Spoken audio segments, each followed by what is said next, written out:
Well, happy Thursday. Are you so excited to come hang out and ask some more questions and get some more answers? For those of y'all that were asking about seeing my cats, the cat just jumped out of my lap, so maybe she'll come back. But let's start off with question number 1. Just a reminder, share this with people who have questions about their real estate business, or drop your own question in the comments or in the DMs. Hey Leigh, I want to order Christmas cards / Hanukkah cards / whatever holiday you celebrate, all right? So just lean into yours. And I'm debating if I want a card with a personal photo on it or without. What's your take? Thank you, Susanna. Now listen, y'all. I'm going to tell you a little secret about the cards that you send out. If you're sending something out, it needs to be refrigerator worthy. I mean, honestly, why do you send out these dreadful little pre-done cards with these sad poinsettias on it? On the inside, it says, "Season's greetings from your realtor," without even the slightest bit of personalization. You know where that goes, right? It comes in the house. It goes right directly in the trash can. So you're spending your money on something that is A, not you, and B, not memorable, and C, has no shelf life. I will tell you this, and I learned it a long time ago. The more you let people into your life as your clients, the more likely they are to let you into theirs. Because when you're in a sales business, it is definitely a two-way street. And the best salespeople know this. In fact, they get invited to weddings and graduations and funerals and everything else because we become people who do life together. So I do send out my personal family card to past clients. I send it to my people that I conduct business with, and also, of course, my family. And yes, I totally keep a list of people who send me a card. You get one back. And if you don't send me one and I sent you one, I'm kind of wilting in the corner like a plant nobody waters, because it's very meaningful to me to see what's happening in people's lives. That's what I love about Christmas cards. I love the ones with the family on the front. I love the little letter if you're telling me what's happening with your kids and with your vacations and family, because it is one of those little moments when you can catch up with somebody. And in a world that is incredibly disconnected, just think about how impactful it is to even spend a few minutes remotely over a cup of coffee with somebody else's life. It should cause you to reach out and be a part of their life going forward.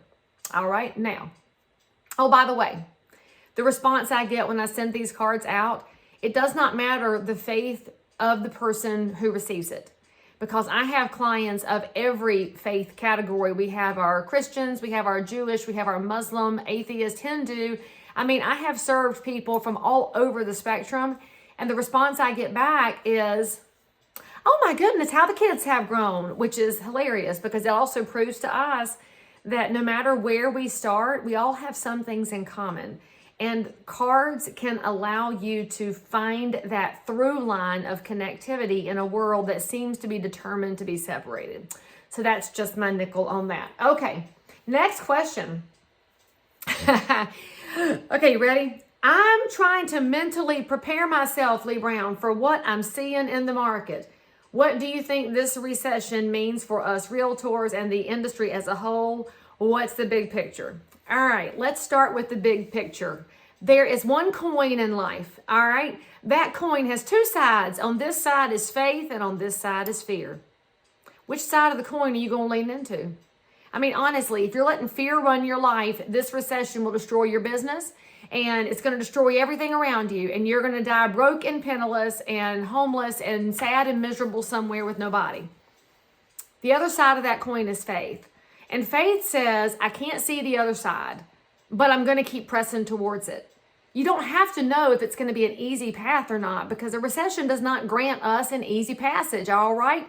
It just means we have to keep going forward, because after every recession comes an upswing. It's just a cyclical part of life. And frankly, what's happening in our society, y'all, is we are so enamored by immediate gratification. We've absolutely forgotten that pressing through leads to the best possible outcomes. You just have to keep going. And so if that's the 30,000-foot view, is lean on faith and keep going, okay? What that means is you have to be taking some actions every day. When the markets change, you know things that your past clients and future clients do not know. So what should also drive you is a desire to bring people around you through this recession as well. because houses are bought and sold in every kind of market condition. Businesses are started and closed in every kind of market condition. I mean, some things are the same. Now, the numbers move, the interest rates move, the prices move, the time frames move, the reasons move. There are so many different factors that change. But if you look at the history of real estate, properties never stop being bought and sold. The question is, who's going to be the one doing the buying and selling? So if you're a realtor who's afraid of this market, the first thing you need to do is get educated. And when I say get educated, start financially. Go to financialwellness.realtor and evaluate where you are personally for your savings plan, your retirement plan, your P&L for your business. And then start thinking about investment properties. We do know that when markets change conditions, investors find an opportunity. So maybe you should be talking to your past clients and your present clients and your neighbors about safe harbor for their investment strategies as well. Now, whether that's short-term rental or long-term rental or rehabs and flippers, doesn't matter. Just be able to talk to people. I mean, this is the key to making it through a recession. It is just saying hi and letting the conversation start. Too often we get wrapped up in things we think we should know and you don't know enough. Just start a conversation. If somebody asks you a question about economic climate or market conditions or interest rates or any of that, if you feel like you don't know, say you don't know and then circle back. The most important part of that is go find the answer and then come back. Don't say you'll find it and then never show back up. That's poor form. Oh, and by the way, what this means for the profession as a whole, I'll go ahead and tell you, when we see recessionary economic conditions, the total number of realtors tends to decline because a lot of people realize this can be a very expensive hobby if you're not treating it like a true professional life and a true professional business.